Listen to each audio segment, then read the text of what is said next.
gave our best guess on the window. Early on, I gave an interview where we talked about that we were planning on a 6:30 launch.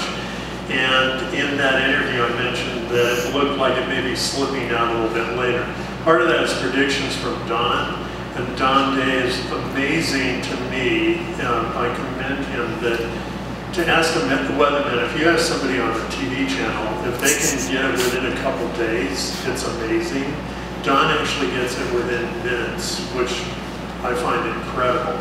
And so for us to, when Don says, you know, that window is slipping, that 1 knot wind at 750 feet is going to be, instead of 6:30, it's going to be 9. Well, you know, it's coming in slower, so it's going to be 10. So we adjust our schedules. So we had 2 things happen yesterday.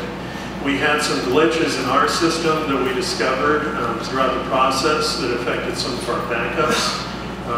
We had the air conditioning duct that goes into the capsule was laying across a push-to-talk button, which we didn't realize. What that did is it keyed to mic, which gave us an overload on a radio. Circuit breaker went, and that causes an issue where we're like, okay, why are we losing the radio? We have backup systems. We have 2 radios, and we have a 3rd backup communication process that's in one of our video feeds. So we actually have 3 ways to communicate with Felix, not counting signals from the lights. So what we do when we find a problem, we build in redundancies, and so we press on. So we were at the point where Joe was communicating with Felix on the secondary radio. It caused probably about a 5 or 10 minute delay in that process. Overall, our biggest issue was just trying to hit a weather target that was very narrow. As it turned out, if we would have been half an hour earlier, we probably would have done.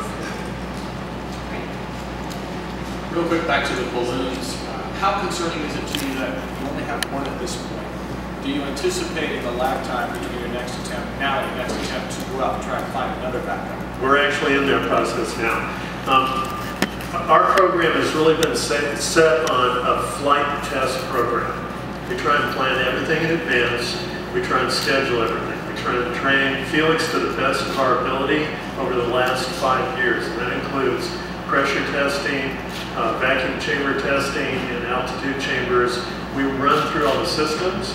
We have redundancy. We have 10 hours of oxygen for a 2.5 to 3 hour flight.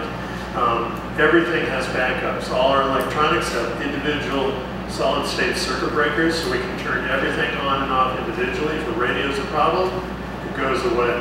Same thing with the balloons. We have backup balloons for every one of our flights, all of our unmanned flights and all of our manned flights.